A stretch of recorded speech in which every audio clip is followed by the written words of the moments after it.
Roughing It by Mark Twain. Chapter 35. When we finally left for Esmeralda horseback, we had an addition to the company in the person of Captain John Nye, the governor's brother. He had a good memory and a tongue hung in the middle.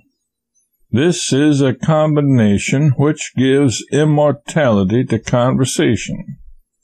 Captain John never suffered the talk to flag or falter once during the 120 miles of the journey.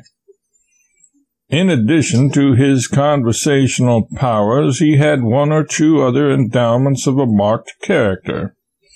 One was a singular handiness about doing anything and everything, from laying out a railroad or organizing a political party down to sewing on buttons, shoeing a horse, or setting a broken leg or a hand. Another was a spirit of accommodation that prompted him to take the needs, difficulties, and perplexities of anybody and everybody upon his own shoulders at any and all times, and dispose of them with admirable facility and alacrity. Hence he always managed to find vacant beds and crowded inns and plenty to eat in the emptiest larders. And finally, wherever he met a man, woman, or child in camp, inn, or desert, he either knew such parties personally or had been acquainted with a relative of the same. Such another traveling comrade was never seen before. I cannot forbear giving a specimen of the way in which he overcame difficulties. On the second day out, we arrived, very tired and hungry, at a poor little inn in the desert, and were told that the house was full, no provisions on hand, and neither hay nor barley to spare for the horses. Must move on. The rest of us wanted to hurry on while it was yet light, but Captain John insisted on stopping a while. We dismounted and entered. There was no welcome for us on any face. Captain John began his blandishments, and within 20 minutes he had accomplished the following things, viz.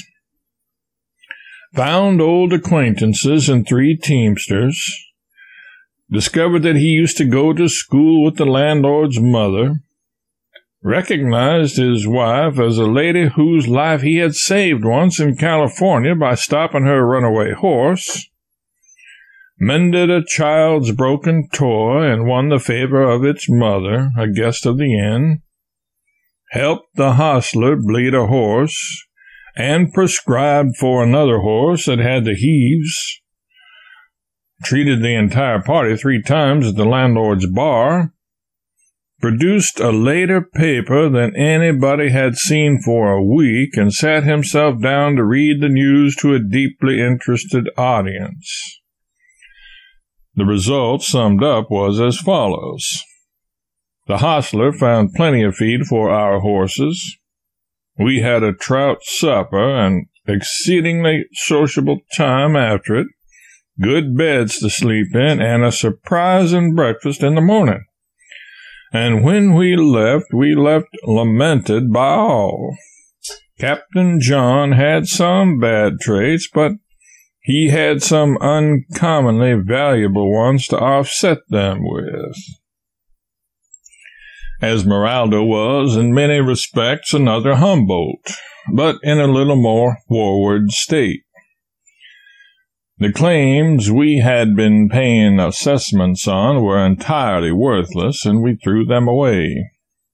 The principal one cropped out of the top of a knoll that was 14 feet high, and the inspired board of directors were running a tunnel under that knoll to strike the ledge.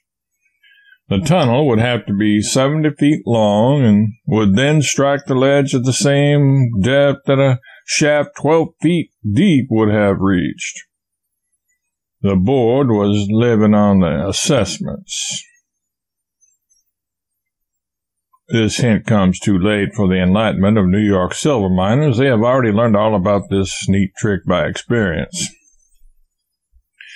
The board had no desire to strike the ledge, knowing that it was as barren of silver as a curbstone. This reminiscence calls to mind Jim Townsend's tunnel. He had paid assessments on a mine called the Daly till he was well-nigh penniless. Finally, an assessment was levied to run a tunnel 250 feet on the Daly, and Townsend went up on the hill to look into matters.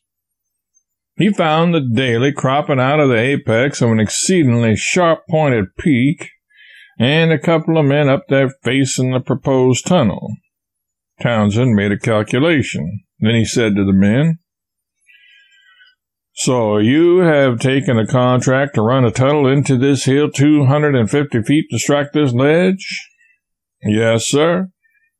"Well, do you know that you have got one of the most expensive and arduous undertakings before you that was ever conceived by man?" "Why, no. How is that?"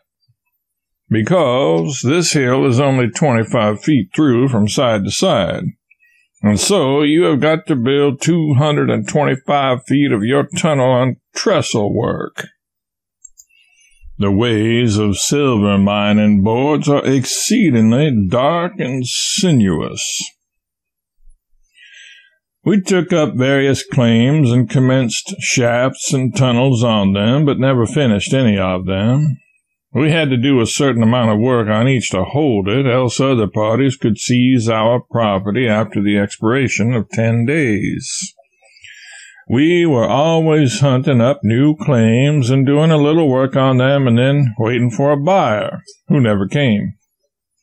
We never found any ore that would yield more than $50 a ton, and as the mills charged $50 a ton for working ore and extracting the silver, our pocket money melted steadily away and none returned to take its place. We lived in a little cabin and cooked for ourselves, and altogether it was a hard life, though a hopeful one, for we never ceased to expect fortune and a customer to burst upon us some day. At last, when flour reached $1 a pound and money could not be borrowed on the best security at less than 8% a month, I being without the security too, I abandoned mining and went to milling. That is to say, I went to work as a common laborer in a quartz mill at $10 a week and board.